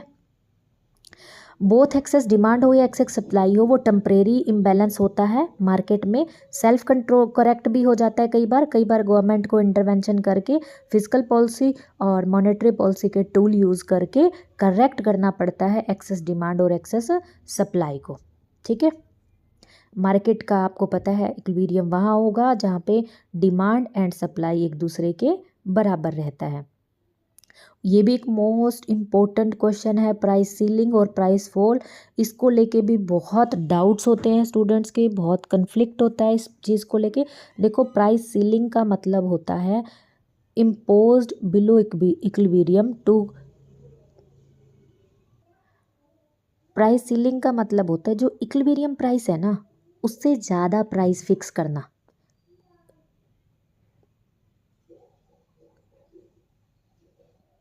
सॉरी मैंने भी आपको गलत बता दिया, प्राइस सीलिंग का मतलब होता है जो इक्विलिब्रियम प्राइस है उससे कम प्राइस सेट करना। सीलिंग का मतलब देखो जैसे हम सीलिंग सोचते हैं कि ऊपर होगा, नहीं, इक्विलिब्रियम प्राइस से जब प्राइस नीचे फिक्स होती है तो प्राइस सीलिंग होता है। प्राइस फ्लोर का मतलब होता है इक्विलिब्रियम प्राइस से जब हाई प्राइस फिक्स होती है, ऊपर प्राइस फिक्स होती है तो प्राइस फ्लोर होता है। इसमें उल्टा होता है, प्राइस सीलिंग हाई नहीं होता, प्राइस सीलिंग इक्विलिब्रियम प्राइस से नीचे होता है और प्राइस फ्लोर है वो इक्विलिब्रियम प्राइस से ऊपर प्राइस होता है। फिर आगे हम डिस्कस करते हैं एक्सेस डिमांड को कैसे करेक्ट कर सकते हैं फिजिकल पॉलिसी से। अगर इन्फ्लेशन है, मैंने आपको अभी बताया कि गवर्नमेंट अपना स्पेंडिंग रिड्यूस कर देगी, टैक्स बढ़ा देगी, मॉनेटरी पॉलिसी में वो bank rate, repo rate, all securities हैं मार्केट की उनको सेल कर देगी। कहने का मतलब इन्फ्लेशन के टाइम पे मार्केट की एक्सेस डिमांड के एक्सेस, देखो इन्फ्लेशन कब होगा, जब डिमांड एक्सेस होगा। एक्सेस डिमांड कब होगा, जब बढ़ी हुई प्राइस पे लोग क्या कर रहे हैं, डिमांड कर रहे हैं। अब गवर्नमेंट को क्या चाहिए, लोगों के पास पैसा कम हो, लोग डिमांड कम करेंगे, डिमांड करेंगे तो प्राइस अपने आप कम हो जाएगी। पैसा कब कम होगा, जब गवर्नमेंट टैक्स ज़्यादा लगा देगी उनके ऊपर, गवर्नमेंट जो ट्रांसफ़र पेमेंट दे रही थी वो कम कर देगी, repo rate, reverse repo rate, ये सारी रेट क्या कर देगी, महंगी कर देगी, जिससे ज़्यादा से ज़्यादा पैसा बैंक के पास होगा और पब्लिक के पास पैसा कम होगा, जिससे ये जो इन्फ्लेशन है वो ठीक हो जाएगा। और अगर डिफ्लेशन है तो रेट को सस्ता कर देगी, गवर्नमेंट बहुत ज़्यादा खर्च करेगी, गवर्नमेंट टैक्स बहुत सस्ता कर देगी, जिससे लोगों के पास ज़्यादा से ज़्यादा पैसा होगा, लोग क्या कर पाएंगे, डिमांड कर पाएंगे। उसके बाद हम बात करते हैं गवर्नमेंट बजट की। आप लोगों को पता है कि इंडिया में बजट 1 साल के लिए आता है और हमारा जो बजट है वो लागू होता है 1 अप्रैल को और एंड होता है 31 मार्च को। लेकिन अब इंडिया में जो बजट है वो पेश होता है 1 फ़रवरी को। इस साल का बजट आ चुका है, आप लोग अगर नहीं देखा है तो उससे रिलेटेड भी एक वीडियो है, आप देख सकते हैं। इसमें बजट का मतलब होता है कि जो पिछले साल गवर्नमेंट ने खर्च किया था या पिछले साल गवर्नमेंट ने कितना पैसा रिसीव किया था, उन सब का डिटेल एक ब्यौरा होता है, डिटेल एक स्टेटमेंट होती है, जिससे हमें पता लगता है कि लास्ट ईयर गवर्नमेंट को सरप्लस में पैसा आया या गवर्नमेंट को डेफिसिट हुआ या जो हमारा बजट था वो बैलेंस में रहा। ना गवर्नमेंट का ज़्यादा खर्चा हुआ, ना गवर्नमेंट की ज़्यादा इनकम हुई, वो बराबर रहा। कई बार गवर्नमेंट की खर्चा बहुत ज़्यादा होता है, इनकम कम होती है, कई बार गवर्नमेंट की इनकम ज़्यादा होती है, खर्चा कम रहता है। गवर्नमेंट की इनकम का सोर्स टैक्स है, फीस है और फाइन है। गवर्नमेंट का खर्चा बहुत होता है, पॉलिसीज़ बनाती है, बिलो पॉवर्टी लाइन पीपल्स पे खर्च करती है, प्लानिंग्स पे खर्च करती है, एम्प्लॉयमेंट जनरेट करने को खर्च करती है, हेल्थ, एजुकेशन, सोशल इंफ्रास्ट्रक्चर को इम्प्रूवमेंट करने के लिए गवर्नमेंट क्या करती है, खर्च करती है।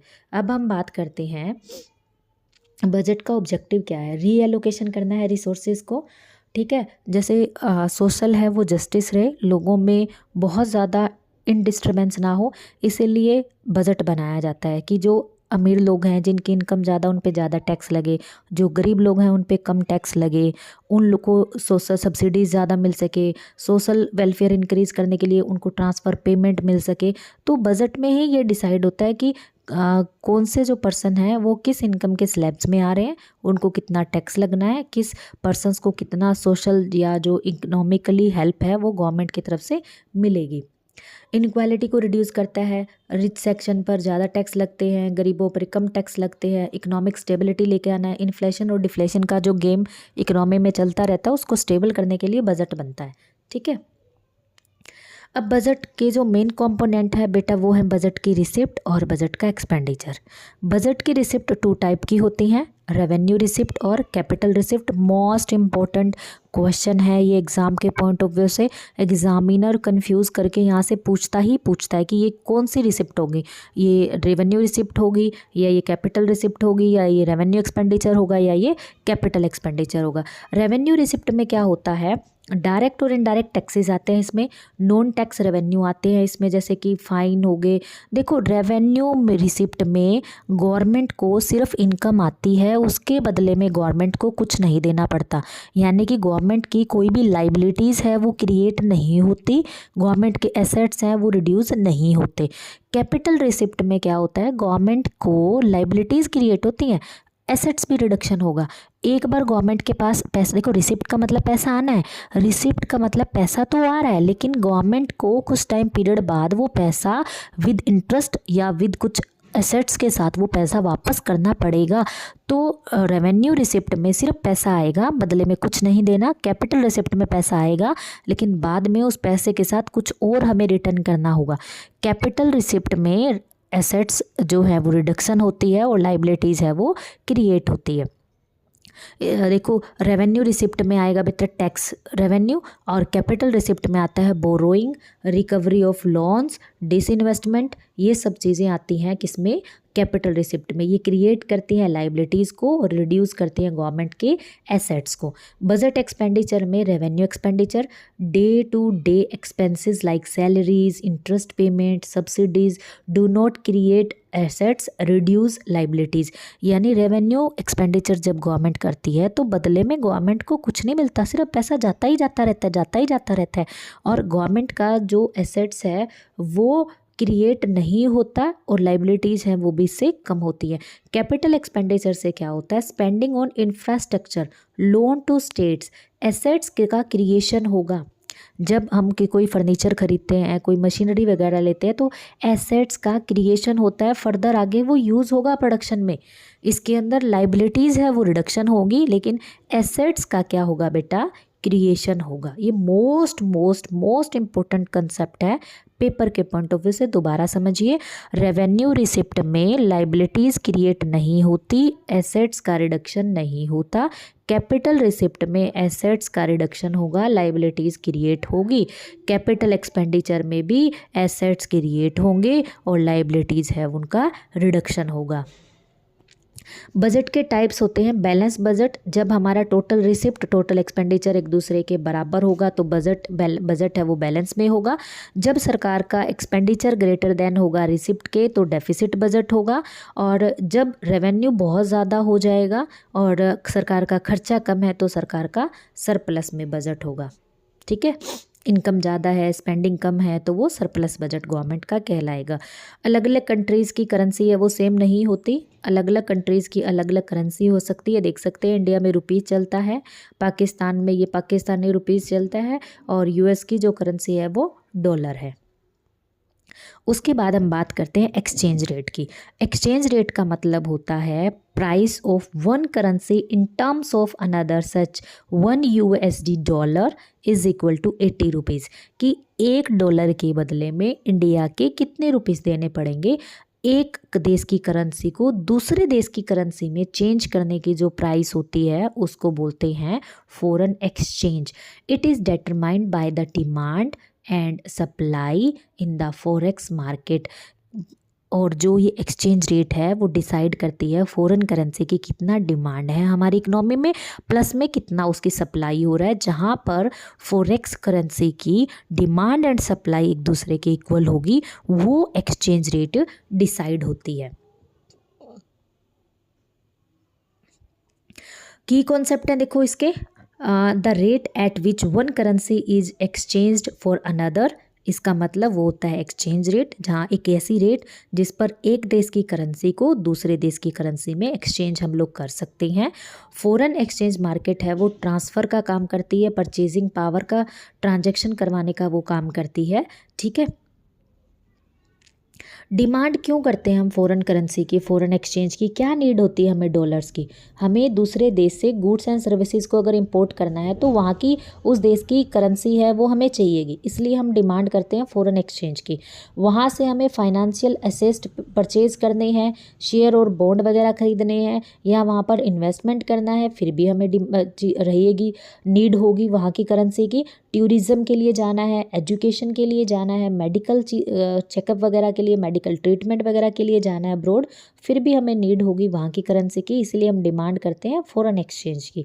और अगर हमें गिफ्ट भेजना है, रेमिटेंस भेजना है, अपना कोई भी नॉन वहाँ पे रह रहा है फॉरेन में, तो भी हमें नीड रहेगी फॉरेन करेंसी की। ठीक है, डाउनवर्ड कर्व में होता है डिमांड कर्व, जो डिमांड कर्व होता है उसका ऑलवेज स्लोप कैसा होगा, वो डाउनवर्ड शेप में ही होता है। सप्लाई कैसे होगी फॉरेन एक्सचेंज की, हमें डॉलर कैसे मिलेंगे, जब हम गुड्स का एक्सपोर्ट करेंगे, हम गुड्स बना के मशीनरी बना के चीज़ें दूसरे देश में भेजेंगे तो बदले में हमें वहाँ से पैसा मिलता है।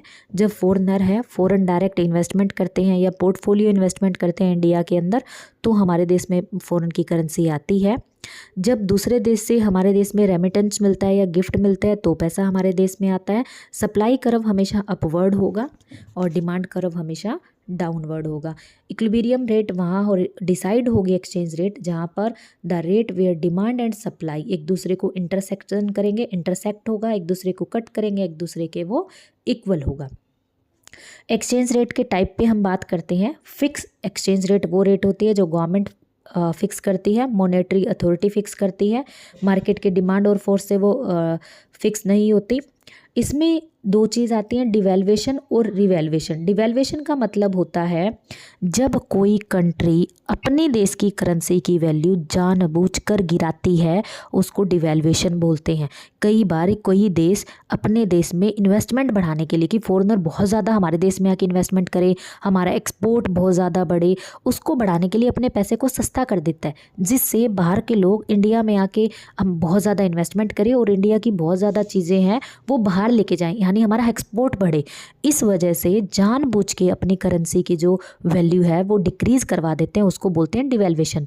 जब दूसरी करेंसी की कंपैरिजन में अपनी करेंसी महंगी हो जाती है उसको बोलते हैं बेटा रिवैल्यूएशन। फ्लेक्सिबल एक्सचेंज रेट में क्या होता है, डिटरमाइन करते हैं मार्केट की डिमांड और सप्लाई के, उससे डिसाइड होती है फ्लेक्सिबल एक्सचेंज रेट। इसमें डेप्रिसिएशन होता है, मार्केट में डिमांड और सप्लाई की वजह से आपकी करेंसी की वैल्यू कम हो जाती है।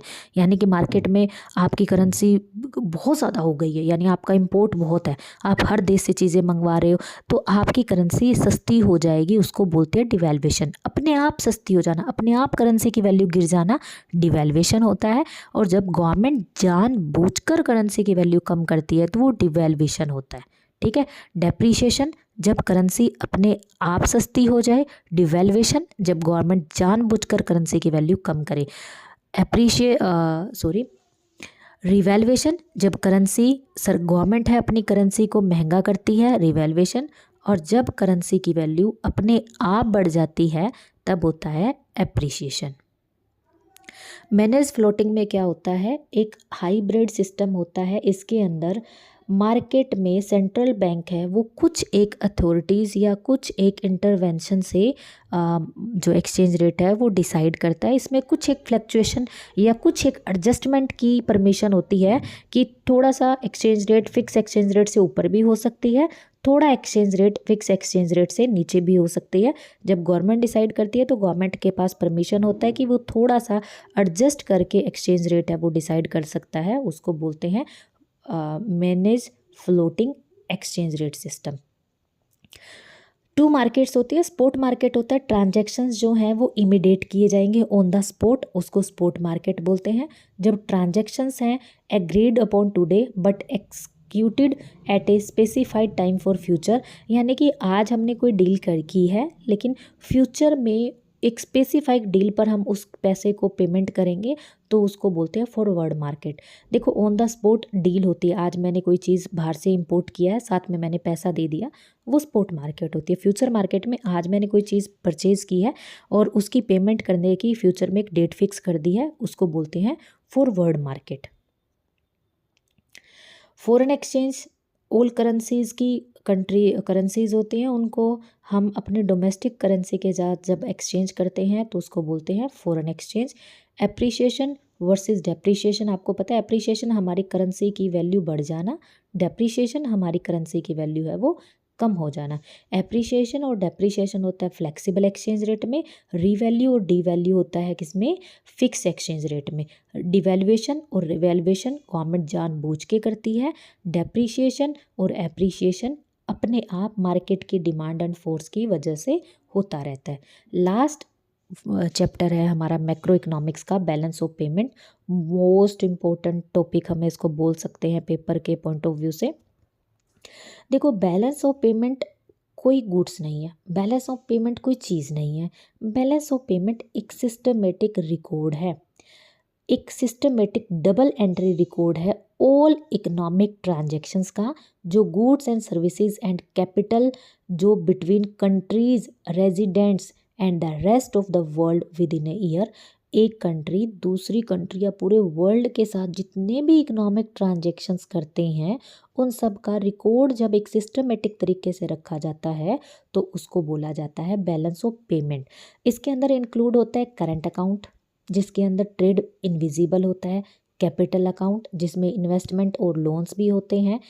इन सब का एम एक ही होता है कि जो हमारी पेमेंट्स हैं और जो हमारे रिसिप्ट्स हैं उनके अंदर बैलेंस बना के रख सके।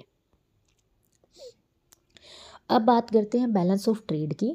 Only covers the difference between export and import या विजिबल गुड्स को, जब हम सिर्फ विजिबल गुड्स की जब हम बात करेंगे ना ट्रांजैक्शंस की, कितना हमारा इम्पोर्ट हुआ कितना हमारा एक्सपोर्ट हुआ, इसमें हम सर्विसेज को इंक्लूड नहीं कर रहे हैं। ठीक है, जब हम सर्विसेज को या यूनिलेटरल ट्रांसफ़र को इंक्लूड नहीं करते हैं, सिर्फ विजिबल गुड्स पे बात करते हैं, तो उसको हम बोलेंगे बैलेंस ऑफ ट्रेड। अब बात करते हैं मोस्ट इंपॉर्टेंट टर्म्स हैं autonomous versus accommodating items. Autonomous item का मतलब होता है ट्रांजैक्शंस फॉर प्रॉफिट और independent of the balance of payment status. ठीक है, इसको कोई फ़र्क नहीं पड़ता। ऑटोनोमस जो ट्रांजैक्शंस है वो हम प्रॉफिट कमाने के पॉइंट ऑफ व्यू से कर रहे हैं, ये नहीं देखा जाता कि बैलेंस ऑफ पेमेंट है वो सरप्लस में है, बैलेंस ऑफ पेमेंट है वो डेफिसिट में है, या बैलेंस ऑफ पेमेंट वो किस में है, बैलेंस में है। हम लोग सिर्फ प्रॉफिट कमाने के पॉइंट ऑफ व्यू से जब ट्रांजैक्शंस करते हैं, जो मशीनरीज लाते हैं, जो एक्सपोर्ट इंपोर्ट करते हैं, उसको बोलते हैं ऑटोनोमियस आइटम्स। अकोमोडेटिंग आइटम्स होता है वो ट्रांजैक्शन ऐसी होती हैं जो बिलो लाइन होता है किसके, बैलेंस ऑफ पेमेंट के, जो देखा जाता है कि बैलेंस ऑफ पेमेंट है वो बैलेंस में है, वो डेफिसिट में है, या वो सरप्लस में। ये बैलेंस ऑफ पेमेंट को देख के जो ट्रांजैक्शंस की जाएंगी वो अकोमोडेटिंग आइटम्स होंगी। बिना बैलेंस ऑफ पेमेंट को देख के जो ट्रांजैक्शंस की जाएंगी वो ऑटोनोमियस ट्रांजैक्शंस हैं। अब हम बात करते हैं एक कंट्री कितने तरीके से डील कर सकती है। विजिबल आइटम की डील करती है जिसमें फिजिकल गुड्स आती है, इनविजिबल आइटम की बात करती है जिसमें ट्रांसपोर्ट सर्विसेज वगैरह, मेडिकल की सर्विसेज वगैरह, बैंकिंग की सर्विसेज वगैरह आती हैं, कैपिटल ट्रांसफर्स करती हैं जिसमें कैपिटल रिसिप्ट्स आती हैं और कैपिटल पेमेंट्स आती हैं। अब डिफरेंस क्या है balance of trade versus balance of payment में। बैलेंस ऑफ पेमेंट है वो तीनों अकाउंट को लेता है, ऑल ट्रांजैक्शंस लेता है रेस्ट ऑफ वर्ल्ड के साथ, लेकिन बैलेंस ऑफ ट्रेड है सिर्फ वो ट्रेड ट्रांजैक्शन को ही लेता है रेस्ट ऑफ वर्ल्ड के साथ। दोबारा ध्यान से सुनिए, बैलेंस ऑफ पेमेंट के अंदर विजिबल, इनविजिबल, यूनिलेटरल ट्रांसफ़र यानी कि ऑल ट्रांजैक्शंस का रिकॉर्ड रखता है बैलेंस ऑफ पेमेंट, लेकिन बैलेंस ऑफ ट्रेड में सिर्फ ट्रेड ट्रांजैक्शंस का रिकॉर्ड रखा जाएगा। सिर्फ एक्सपोर्ट और इंपोर्ट से रिलेटेड जितने भी ट्रांजैक्शंस हैं सिर्फ उनका रिकॉर्ड रखा जाएगा बैलेंस ऑफ ट्रेड में, ऑल ट्रांजैक्शन का रिकॉर्ड रखा जाएगा बैलेंस ऑफ पेमेंट में। उसके बाद बात करते हैं बैलेंस ऑफ पेमेंट है क्या। The balance of payment of a country is a systematic record of the all economic transactions between the residents of a country and the rest of the world।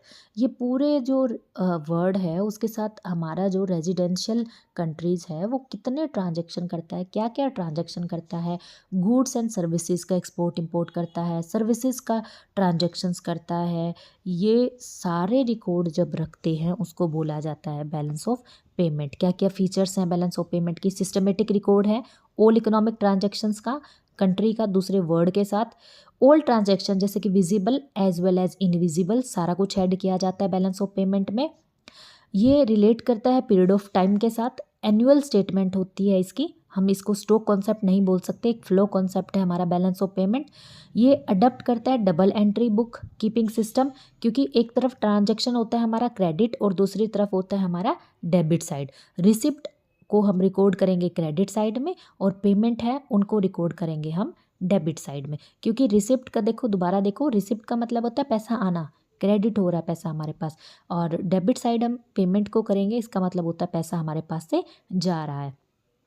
Difference between एक countries import balance of trade क्या होता है, एक country के export और import में जो difference होता है उसको रिकॉर्ड रखना हमारा बैलेंस ऑफ ट्रेड होता है। डेबिट आइटम्स जैसे कि इंक्लूड करेंगे हम इंपोर्ट को, जो भी हम इंपोर्ट करके बाहर से लेके आ रहे हैं वो हमारे डेबिट आइटम्स आएंगी, जो हम एक्सपोर्ट कर रहे हैं वो हमारी क्रेडिट आइटम होगी, क्योंकि एक्सपोर्ट करेंगे तो पैसा आएगा, क्रेडिट होगा पैसा, इंपोर्ट करेंगे तो पैसा जाएगा तो डेबिट होगा पैसा। ठीक है, export are greater than import तो बीओपी हमारे फेवरेबल होगा। फेवरेबल का मतलब होता है हमारे पास पैसा ज़्यादा आएगा क्योंकि हमारा एक्सपोर्ट ज़्यादा है। जब हमारा इंपोर्ट ज़्यादा होगा एक्सपोर्ट के तो अनफेवरेबल होगा बीओपी। क्यों होगा अनफेवरेबल? क्योंकि हमसे ज़्यादा पैसा बाहर चला जाएगा। बैलेंस ऑफ पेमेंट है एक ब्रॉड कॉन्सेप्ट है, बैलेंस ऑफ ट्रेड है एक नैरो कॉन्सेप्ट है। इसमें सारी बैलेंस ऑफ पेमेंट में ऑल ट्रांजैक्शन को इंक्लूड किया जाता है, विजिबल इनविजिबल, लेकिन बैलेंस ऑफ ट्रेड में सिर्फ विजिबल आइटम को यूज़ किया जाएगा। इट ऑलवेज बैलेंस इटसेल्फ, ये अपने आप को हमेशा बैलेंस में ही रखता है। इट कैन बी फेवरेबल और अनफेवरेबल, जो बैलेंस ऑफ ट्रेड है वो फेवर में भी हो सकता है और हमारे फेवर में नहीं भी हो सकता है। बैलेंस ऑफ पेमेंट में होता है करंट अकाउंट प्लस में कैपिटल अकाउंट, माइनस कर देंगे हम balancing item error and omissions. Balance of trade में होगा नेट अर्निंग या ओन एक्सपोर्ट माइनस में नेट पेमेंट फॉर इंपोर्ट, या बैलेंस ऑफ ट्रेड में क्या होगा एक्सपोर्ट माइनस में इंपोर्ट। बैलेंस ऑफ ट्रेड में होता है export minus import, balance of payment में होता है करंट अकाउंट प्लस में कैपिटल अकाउंट माइनस में एरर एंड ओमिशन। ठीक है, और इसके अंदर मेन फैक्टर्स आएंगे बेटा बैलेंस ऑफ पेमेंट में, condition of foreign lenders, economic policy of government, all the factor of balance of payment. इसके अंदर cost of production, raw material की availability, exchange rate, price of goods and manufactured at home. उसके बाद importance की बात करते हैं balance of payment की।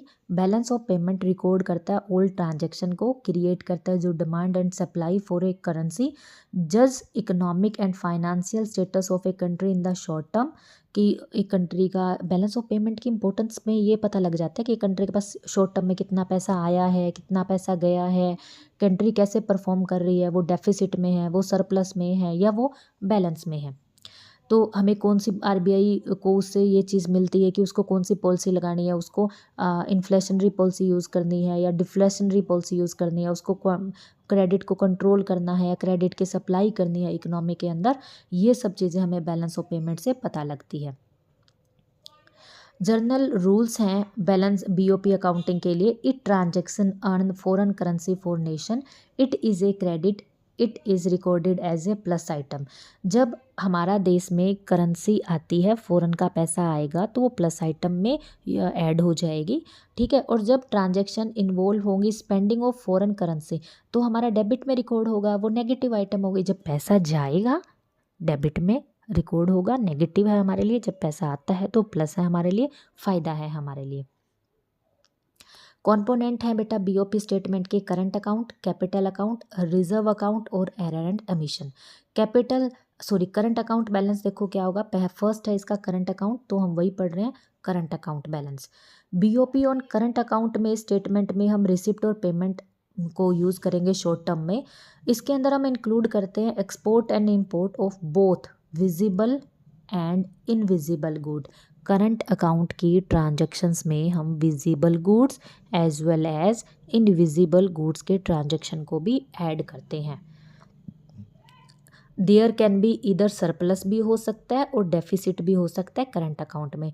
करंट अकाउंट में हम इंक्लूड करेंगे export and import of services को, इंटरेस्ट को, प्रॉफिट को, डिविडेंड्स को and unilateral receipt, payment from abroad या पेमेंट टू अब्रोड। अगर टू अब्रोड करेंगे तो हमारे डेबिट साइड जाएगा, फ्रॉम अब्रोड करेंगे तो हमारे क्रेडिट साइड आएगा। देखो करंट अकाउंट के क्या, देखो पेपर में इसी तरीके से ही क्वेश्चन पूछेगा कि अगर आप ये यूनिलिटरल ट्रांसफ़र है वो करंट अकाउंट का कॉम्पोनेंट है या वो कैपिटल अकाउंट का कॉम्पोनेंट है, बैलेंस ऑफ ट्रेड का कॉम्पोनेंट है, इसी तरीके से ही क्वेश्चन पेपर में आते हैं। तो ध्यान से सुनो, करंट अकाउंट के अंदर विजिबल इनविजिबल आइटम का ट्रांजैक्शंस होता है, export and import of services का, इंटरेस्ट का, प्रॉफिट का, dividend, unilateral receipt, payment from abroad या to abroad. Balance on current account refer to the inclusion of three balance of namely merchandised balance, services balance और unilateral transfer balance. Merchandised balance, services balance and unilateral transfer balance. ध्यान से, most important concept है, इसको बार बार आप लोग सुन सकते हैं। टाइप्स ऑफ बैलेंस में ट्रेड बैलेंस, जब मर्केंडाइज एक्सपोर्ट माइनस में import of goods, services export minus में import of services. Income balance कब देख सकते हैं, net investment income minus net income received from assets, net international compensation of employees, net compensation of employees. Net unilateral transfer gifts from foreign country minus में gift to foreign countries. देखो हम ना trade कैसे देख सकते हैं कि trade balance में था कि हमारा एक्सपोर्ट कितना हुआ माइनस करके देखेंगे इम्पोर्ट कितना हुआ, हमारी इनकम कितना जनरेट हुई है, हमने कितना नेट इन्वेस्टमेंट किया इनकम में, माइनस में कितना नेट रिसिप्ट हमारे पास आया है इनकम में, कितने गिफ्ट हमने बाहर भेजे हैं, कितने गिफ्ट हमें रिसीव हुए हैं, हम माइनस करके देख लेंगे कि हम सरप्लस में हैं या हम डेफिसिट में हैं या हम लोग क्या हैं, बैलेंस में है। उसके बाद हम सेकंड अकाउंट की बात करते हैं, कैपिटल अकाउंट के क्या क्या कॉम्पोनेंट है, कैपिटल अकाउंट में क्या क्या चीज़ें आएंगी। Capital account record all international transaction that involve a resident of the country concerned changing either his assets with or his liabilities to a resident of another countries. Transactions in the capital account reflect a change in stock, either assets or liabilities. Capital account मैंने budget में पढ़ाते हुए time भी आपको बताया था capital account में always assets and liabilities का जिक्र होगा ही होगा। एसेट्स क्रिएट होंगे, रिडक्शन होंगी, लाइबिलिटीज़ क्रिएट होगी या लाइबिलिटीज़ में रिडक्शन होगा। ये चीज़, ये वर्ड आपको कैपिटल अकाउंट के साथ देखने को मिलेंगे ही मिलेंगे। ऐसा रेवेन्यू रिसिप्ट, रेवेन्यू एक्सपेंडिचर में नहीं था, ऐसा करंट अकाउंट में भी कुछ आपने नहीं देखा, लेकिन कैपिटल अकाउंट में लाइबिलिटीज़ एंड एसेट्स का जो जिक्र है वो आपको हमेशा देखने को मिलता है। ठीक है। It is difference between the receipts and payment on the account of capital account. It refers to all financial transactions. The capital account involves inflow and outflow relating to investments, short-term borrowings, lending and medium-term to long-term borrowing और lending। देखो, capital account में हम बात करते हैं बोरो की, उधार लेने की, हम बात करते हैं इनफ्लो और आउटफ्लो ऑफ इन्वेस्टमेंट की।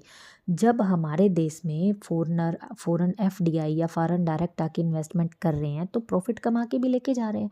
हमारे देश से वो पैसा कमा के जाएंगे तो हमारा एसेट्स की रिडक्शन होगी। जब हम किसी से उधार लेते हैं, ठीक है, रिसिप्ट तो हुई, पैसा तो हमारे पास आया, लेकिन विद इंटरेस्ट भी तो हमें वापस करना होगा। तो हमारे जो एसेट्स हैं फ्यूचर में वो रिडक्ट भी तो होंगे, रिडक्शन भी आएगी एसेट्स में। हमारी लाइबिलिटीज़ भी क्रिएट हो रही है कि पैसा लिया तो है लेकिन हमें ब्याज के साथ वापस देना है, लाइबिलिटीज़ भी क्रिएट हो रही है और हमारे एसेट्स भी रिडक्शन होंगे, क्योंकि हमें 1000 अगर हमने किसी से उधार लिए थे तो अब 1000 प्लस यानी कि 1050 या 1060 या 1070 या 1100 हमें वापस करना होगा। तो हमारा एसेट्स भी रिडक्शन हुआ है। मैं बात ओवरऑल इकोनॉमी की कर रही हूँ, मैक्रो की कर रही हूँ। तो 1000 से नहीं, पता नहीं कितने करोड़ों में हमने लोन लिया है और उसके ऊपर विद इंटरेस्ट हमें वो वापस करना है, तो हमारा एसेट्स का रिडक्शन होगा, लाइबिलिटीज़ क्रिएट होगी। तो कैपिटल अकाउंट के अंदर बोरोइंग, इन्वेस्टमेंट, ये टर्म्स यूज़ होंगी, ये कॉम्पोनेंट है और इसके अंदर एसेट्स एंड लाइबिलिटीज़ भी आएंगी। कैपिटल अकाउंट में बैलेंस देखो कैसे होगा। देयर कैन बी सरप्लस और डेफिसिट भी हो सकता है कैपिटल अकाउंट में। इंक्लूड करते हैं private foreigner loan flow, movement in banking capital, official capital transactions, reserves, gold movement etcetera. These are classified into two categories: direct foreign investment, portfolio investment and other investment। देखो, अगर हम दूसरे देशों को बहुत ज़्यादा लोन देते हैं तो हमें फ़ायदा होगा, हमारा सरप्लस में है बजट, सरप्लस में है बीओपी।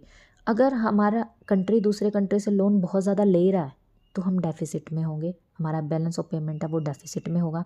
फॉरेनर बहुत ज़्यादा यहाँ के फॉरेन डायरेक्ट इन्वेस्टमेंट कर रहे हैं तो नुकसान होता है, हम बाहर जाके ज़्यादा इन्वेस्टमेंट करें तो हमें बेनिफिट होगा। रिजर्व अकाउंट क्या होता है देखो, 3 अकाउंट्स है हमारे पास, IMF, SDR and reserve and monetary gold are collectively called as the reserve account. The IMF account contains purchase credits and repurchase debits from International Monetary Fund. Special drawing rights are a reserve assets created by IMF and allocated from time to time to member countries. It can be used to settle international payment between monetary authorities of 2 different countries. देखो बेटा, IMF international monetary fund होता है जो short term के लिए loan provide करता है। अगर किसी कंट्रीज क्राइसिस फेस कर रही है या वहाँ पे किसी तरीके का डेफिसिट है, या कई बार होता है ना कोई नेचुरल क्लाइमेटीज से वो कंट्री फेस कर रही है, उनके पास पैसा नहीं है, तो इंटरनेशनल मॉनेटरी फंड से वो लोग लोन ले सकते हैं, उधार ले सकते हैं। तो इंटरनेशनल मॉनेटरी फंड के पास एक बास्केट होती है जिसको स्पेशल ड्राइंग राइट्स भी कहते हैं।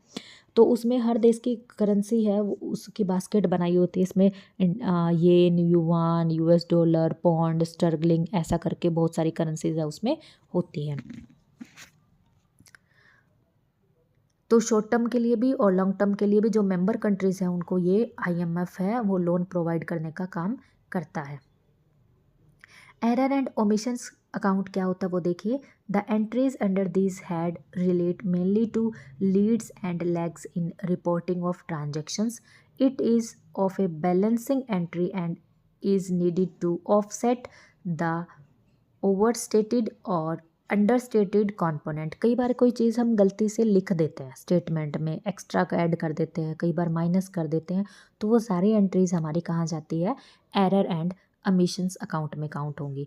रिसिप्ट क्रेडिट साइड होगा और पेमेंट है वो डेबिट साइड। जैसे एक्सपोर्ट करेंगे गुड्स का पैसा आएगा क्रेडिट साइड, सर्विसेज का एक्सपोर्ट करेंगे क्रेडिट साइड पैसा, यूनिलिटरल इंटरेस्ट आ रहा है हमारे पास, प्रॉफिट आ रहा है, डिविडेंड रिसीव्ड हो रहा है तो क्रेडिट साइड, यूनिलिटरल रिसिप्ट आ रही है तो क्रेडिट साइड। जिसके पीछे रिसिप्ट लगेगा वो क्रेडिट साइड, जिसके पीछे पेमेंट होगा वो डेबिट साइड जाएगा। जैसे कि import of goods, import of services, interest and dividend की हमने पेड किया है, यूनिलिटरल हमने पेमेंट किया है, फॉरेन का इन्वेस्टमेंट है तो हमारे क्रेडिट साइड, हमारा इन्वेस्टमेंट अब्रोड में है तो debit side, short term borrowing है तो credit side, short term lending है तो debit side, medium and long term borrowing है क्रेडिट साइड। देखो उधार लेंगे तो पैसा आता है, जब हम उस पैसे को पेमेंट करते हैं तो पैसा जाएगा। Medium and long term lending करेंगे तो डेबिट साइड। ठीक है, उसके बाद डिसइक्विलिब्रियम बीओपी में आएगा तो हम कैसे कैसे ठीक कर सकते हैं, या बैलेंस ऑफ पेमेंट है उसमें इक्विलिब्रियम कब आता है, डिसइक्विलिब्रियम कब आता है, सरप्लस कब आता है, उसके बारे में हम डिटेल से डिस्कस करते हैं। देखो डिसइक्विलिब्रियम तो तब आएगा जब जो हमारा डेबिट है वो क्रेडिट से ज़्यादा हो जाता है, खर्चा ज़्यादा हो जाता है, इनकम कम होती है तो बीओपी है वो डेफिसिट में आ जाता है। जब रिसिप्ट ज़्यादा होंगी और हमारा जो डेबिट है वो कम होगा तो बैलेंस ऑफ पेमेंट है वो सरप्लस में होगा। सरप्लस कब होगा, जब देखो क्रेडिट ग्रेटर देन है डेबिट के, और डेफिसिट कब होगा, जब हमारा डेबिट ज़्यादा होगा क्रेडिट के तो बीओपी है हमारा वो क्या होगा, डेफिसिट में आ जाएगा। डिसइक्विलिब्रियम में बीओपी आने के कुछ रीजंस हैं। साइक्लिकल फ्लक्चुएशंस आ जाते हैं, कई बार नेचुरल क्लाइमेटीज़ आ जाती हैं, कुछ ऐसी हैपनिंग हो जाती है जिसकी वजह से हमारा जो डेबिट है वो बहुत ज़्यादा हो जाता है, इंपोर्ट बहुत ज़्यादा हो जाता है, एक्सपोर्ट और क्रेडिट उतना नहीं हो पाता। शॉर्ट टर्म फॉल, कई बार शॉर्ट टर्म में जो हमारा एक्सपोर्ट है वो गिर जाता है। इकोनॉमिक डेवलपमेंट पे, सोशल वेलफेयर को अच्छा करने के लिए सरकार खर्च करती है, स्कूल हॉस्पिटल्स बनाने के लिए, रोड्स वगैरह बनाने के लिए सरकार जब खर्चा करती है तो सरकार को लोन लेना पड़ता है, डेबिट करना पड़ता है। ठीक है, पॉपुलेशन रैपिडली इंक्रीज़ हो रही है जिसकी वजह से इतना पैसा आ नहीं रहा, जब जितना हमारा एक्सपोर्ट बढ़ नहीं रहा उतना हमारा इंपोर्ट इंक्रीज़ हो रहा है। स्ट्रक्चरल चेंजेस आ रहे हैं, नेचुरल क्लाइमेटीज़ चेंज हो रही है, इंटरनेशनल कैपिटल मूवमेंट है उसकी वजह से भी क्राइसिस हो रहे हैं जिसकी वजह से बैलेंस ऑफ पेमेंट में है वो डेफिसिट आता है, बैलेंस ऑफ पेमेंट डिसइक्विलिब्रियम में हो जाता है। कैसे करेक्ट कर सकते हैं, मॉनेटरी पॉलिसी से करेक्ट कर सकते हैं, फिस्कल पॉलिसी से करेक्ट कर सकते हैं। मॉनेटरी पॉलिसी जैसे सेंट्रल बैंक है वो कुछ ऐसी मॉनेटरी पॉलिसी बनाए, कुछ ऐसी चीज़ें बनाए जिससे सारी रेट सस्ती कर दे, लोगों के पास बहुत ज़्यादा पैसा हो, प्रोडक्शन बढ़े, जिससे हमारा एक्सपोर्ट बढ़ेगा तो हमारा एक्सपोर्ट बढ़ने से मनी का आउटफ्लो होगा, हमारे देश में ज़्यादा से ज़्यादा पैसा आएगा तो हमारा बैलेंस ऑफ पेमेंट है वो करेक्ट हो जाएगा। फिस्कल पॉलिसी, गवर्नमेंट टैक्सेस कम लगाए, गवर्नमेंट पैसे को सस्ता कर दे जिसकी वजह टैक्सेस कम लगाए जिसकी वजह से दूसरी कंट्री है वो हमारे देश में आके ज़्यादा से ज़्यादा इन्वेस्टमेंट करे। एक्सचेंज रेट को डेप्रिशिएशन कर दे यानी कि अपने पैसे को सस्ता कर दे जिससे दूसरी कंट्री अट्रैक्ट होकर हमारे ही देश से एक्सपोर्ट करे, हमारे देश से हमारा एक्सपोर्ट उनका इंपोर्ट है कि अगर वो हमारे देश से ज़्यादा इंपोर्ट करेगी ना तभी हमारा एक्सपोर्ट बढ़ेगा। इंपोर्ट कब बढ़ता है, जब हमारी करेंसी सस्ती होगी, जब हम सामान सस्ते में बेच रहे होंगे तभी दूसरी कंट्री जो है हमसे वो ज़्यादा से ज़्यादा सामान खरीदेगी। तो हमारी करेंसी को डेप्रिशिएशन गवर्नमेंट को करवाना चाहिए। डिवैल्यूएशन देखो जानबूझ के गवर्नमेंट करवाती है, डेप्रिशिएशन मार्केट के डिमांड एंड सप्लाई की वजह से अपने आप कम हो जाती है करेंसी की वैल्यू। जब करेंसी की वैल्यू मार्केट की डिमांड एंड सप्लाई की वजह से सस्ती होती है डेप्रिशिएशन। जब गवर्नमेंट जानबूझकर अपनी कंट्री की करेंसी को सस्ता करती है दूसरे देश की करेंसी की कंपैरिजन में तो उसको बोलते हैं डिवैल्यूएशन। डिफ्लेशन को दूर करने के लिए गवर्नमेंट को ज़्यादा से ज़्यादा टैक्स का रिडक्शन करना चाहिए।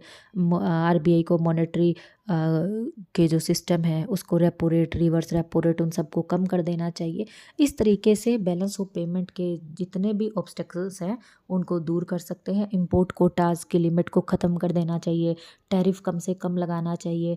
देखो टैरिफ ड्यूटीज़, जब हम एक कंट्री से दूसरी कंट्री में ट्रेड करते हैं तो जो टैक्स लगता है उसको टैरिफ बोला जाता है। जब बैलेंस ऑफ पेमेंट डिसइक्विलिब्रियम में हो तो टैरिफ कम इम्पोज करना चाहिए, जब बैलेंस ऑफ पेमेंट सरप्लस में हो तब टैरिफ लगाना चाहिए। कोटा की लिमिट फिक्स करनी चाहिए तब जब बैलेंस ऑफ पेमेंट सरप्लस में हो, कोटा की लिमिट फिक्स नहीं होनी चाहिए जब बैलेंस ऑफ पेमेंट डिसइक्विलिब्रियम में हो। तो बेटा ये थी हमारी पूरी मैक्रो इकोनॉमिक्स एक ही शॉट में आपको अगर इससे रिलेटेड कोई कॉन्सेप्ट समझना है या आपको कोई डाउट है, किसी भी चैप्टर को डिटेल से पढ़ना है, तो आप मुझे कमेंट बॉक्स में कमेंट कर सकते हो।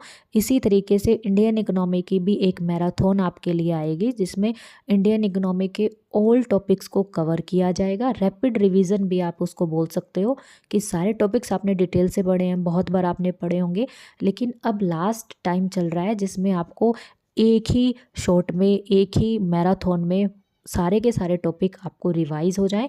आपको हर टॉपिक का मीनिंग, हर टॉपिक में क्या था, क्यों था, कैसे था, हर टॉपिक आपको अच्छे से आना चाहिए। अगर आपको ये वीडियो पसंद आए तो वीडियो को लाइक करें, मेरे चैनल को सब्सक्राइब करें। Thank you.